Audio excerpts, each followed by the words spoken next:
अवधूत चिंतन श्री गुरुदेव दत्त. सगळ्यांचं मनापासून स्वागत आहे माझ्या चॅनलमध्ये. स्वामी समर्थ महाराजांच्या आशीर्वादाने सगळ्या मनोकामना पूर्ण होतं इतकंच मागणं करूया महाराजांच्या चरणी आणि व्हिडिओला सुरुवात करूया. प्रत्येक महिन्याच्या वद्द चतुर्थीला आपण चतुर्थी म्हणून साजरी करतो. ह्या महिन्यातील चतुर्थी 26 मे म्हणजे उद्या रविवारी आहे. तर आता चतुर्थी म्हणजे गणपती बाप्पाचा सेवेचा दिवस, सेवेचा वार असतो. या दिवशी गणेश भक्त उपवास करत असतात. आता या दिवशी काही सेवाही करायच्या असतात, त्या फार महत्त्वाच्या असतात. त्या तुम्हाला मी सांगणार आहे, त्यामुळे व्हिडिओ शेवटपर्यंत नक्की बघा. असं कोणतंच घर नाही की ज्या घरामध्ये गणपती बाप्पांची मूर्ती नाही आहे. या दिवशी तुम्हाला अभिषेक करायचा आहे गणपती बाप्पांच्या मूर्तीवर. तर कशाचा अभिषेक करायचा? तुम्हाला जर सहज शक्य होत असेल, यथाशक्ती तुम्ही पंचामृताने अभिषेक करू शकता, खूप छान आहे. आणि नाही जमलं तर तुम्ही जलाभिषेक करू शकता गणपती बाप्पांच्या मूर्तीवर. तर जेव्हा जलाभिषेक चालू असतो किंवा पंचामृताचा अभिषेक चालू असतो तेव्हा गणपती अथर्वशीचं हे स्तोत्र म्हणायचं आहे. आणि सहज शक्य होत असेल म्हणा, नाहीच जमलं, थोडेसे संस्कृत शब्द आहेत त्यामध्ये, तर मोबाईलवर लावलं किंवा मोबाईलवर चालू असताना अभिषेक केला तरीही चालेल. आणि अभिषेक झाल्यानंतर आपल्याला मूर्ती स्वच्छ करायची आहे आणि स्थानापन्न करायची आहे गणपती बाप्पांच्या जागेवरती. आता शक्यतो गणपती बाप्पांची मूर्ती ठेवताना चौरंगावर किंवा पाटावर ज्या ठिकाणी तुम्ही ठेवणार आहात त्या ठिकाणी लाल रंगाचं वस्त्र असावं. आणि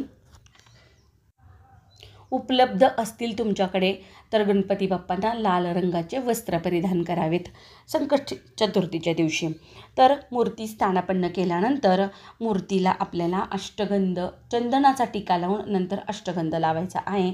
आणि गणपती बाप्पाला अतिशय प्रिय असलेलं असं दुर्वा, 21 दुर्वा व्हायच्या आहे. तर त्याचसोबत लाल फूल, लाल फुलांमध्ये जास्वंदीचं फूल गणपती बाप्पांना फार प्रिय आहे.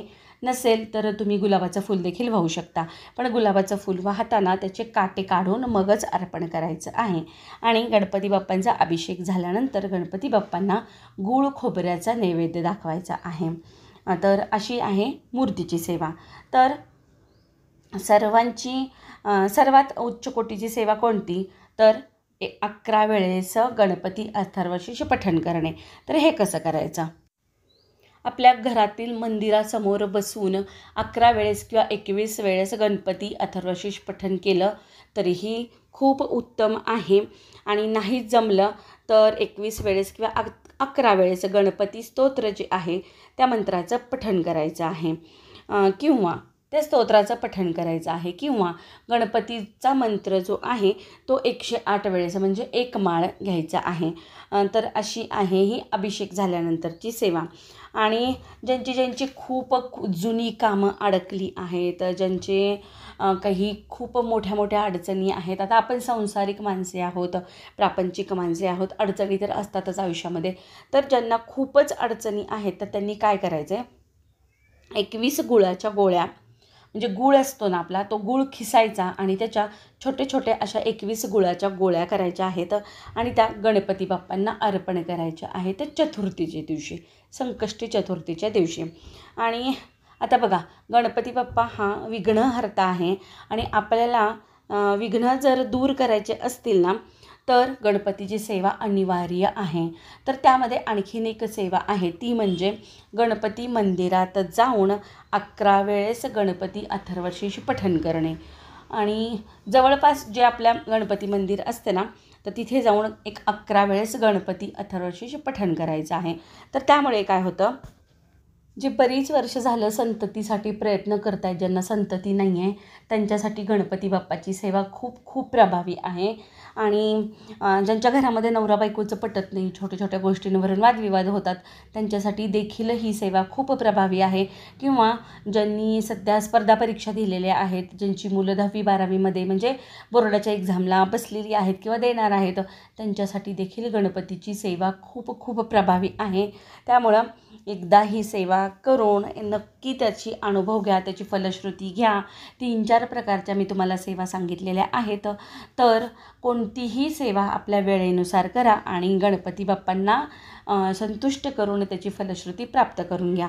तर अशी ही चतुर्थीच्या दिवशी करायची सेवा नक्की करून बघा. आणि बाकी ज्यांचा उपवास आहे ते सर्व भाविक तर 21 मोदकांचा नैवेद्य दाखवून चंद्रोदय झाल्यानंतर आरती करून उपवास सोडतात. हे तर आपण महिन्याला करतोच, पण ही जी आज सांगितलेली सेवा आहे ती एकदा नक्की करून बघा. बाकी केलेली सेवा महाराजांच्या चरणी आणि गणपती बाप्पांच्या चरणी रुजू करते आणि निरोप घेते. नवीन व्हिडिओमध्ये भेटण्यासाठी आणि उद्या संकष्टी चतुर्थीला ही सेवा आवर्जून करा आणि ज्यांना हा व्हिडिओ हवा असेल, ज्यांना त्याची गरज असेल त्यांच्यापर्यंत हा व्हिडिओ नक्की शेअर करा, कारण एक जरी सेवेकरी घडला तर त्याचं पुण्य पराकोटीचं आहे. व्हिडिओ पाहिल्याबद्दल सर्वांचे मनापासून धन्यवाद, मनापासून कृतज्ञता. असंच व्हिडिओला भरभरून प्रेम देत राहा जसं तुम्ही आत्तापर्यंत देत आलेला आहात. सगळ्यांना मनापासून श्री स्वामी समर्थ.